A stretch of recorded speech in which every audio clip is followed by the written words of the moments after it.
So today's first session is going to be on teaching Marley and Bailey the importance of the marker word yes. So in order to use the marker word, it has to have a positive association to both puppers.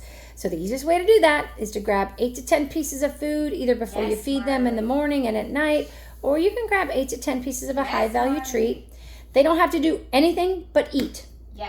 And when they're eating, they're going to hear You're going to keep your marker word about the same tone, about the same volume. You want to keep it very consistent.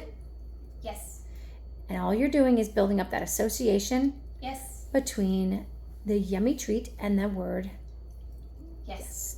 And then after they do this for a few days, they're going to start looking forward to that word. And when they hear the word yes, they're going to look to you, because what's going to follow is yes, treat. Yes, treat. But the first step is to pair it at the same time.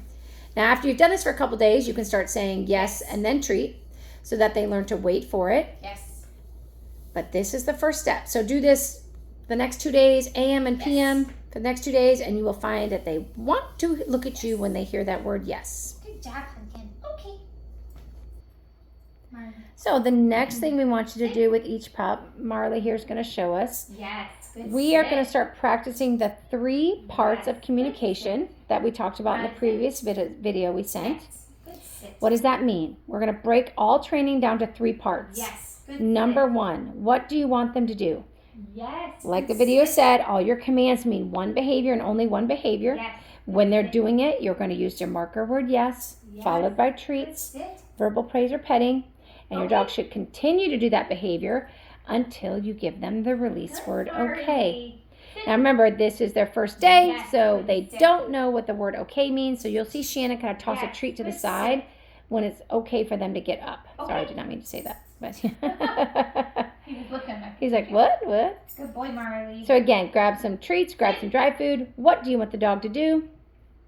No. Sit. And did you see how he didn't sit right away? All Shannon did was also mark that unwanted behavior, meaning the non-compliance to the sit behavior, the command, with a quick no. So keep this in mind as we train. Yes should always be followed by something the dog wants. A treat, eye contact, verbal praise, petting, toy, going outside, whatever it is. Good sit, Marley. If you ask them to sit and they know the behavior, Marley. If they do not do it right away, you can say no and do not give them any of those things. So you're already building up the association with yes, I want to hear. I don't want to hear the word no, because basically nothing follows the word no, right? Ready? So we'll do it one more time. What do you want him to do? Yes, good sit. Is he doing it? If the word is yes, you're going to reinforce that. And then how does he know when he's done? Okay. There you go. Good job, bud. All right, so now that we have practiced the 3 parts of communication with the sit, now we're going to put it in real life. How can we use that same process? Well, every time we come to a door, we're going to ask Marley to sit. And as you open the door, you're going to reinforce him for staying in that position. And he's not going to go in until he hears the word okay. So do this with your leash on. Yes, please have your leash on. These are training wheels. You come to a door, you keep your leash nice and loose, because you're teaching your dog they have a choice at this moment. They can stay in a sitting position, feel no pressure on the leash, and get treats. Now, if he went to go take off out that door, Shannon would hold onto the leash, pull him back in, and shut the door and do it again. Otherwise, he waits for the release word, okay, to leave. And you see how we're using 3 different doors? Try to pick 3 different doors in your house. It doesn't have to be a front door, back door. When you come to the door, what do you want him to do? When you open the door, is he still doing it? Good sit. And then how does he know he's done? And he can go through the door. Perfect. I just wanted you to see that. So, did you see how he broke behavior? Shannon quickly said no, used the leash to get his attention, and repeated the whole process.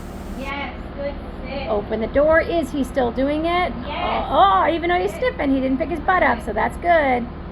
And then okay to go in. All right, guys, so that's your homework with each dog. Please remember, work the dogs separately. Keep your leash on. This is a training wheels. You're not ready to pull those training wheels off the puppies yet, okay? okay? If they start to lose interest, you can reel them back in with your leash. Keep it short. Good job.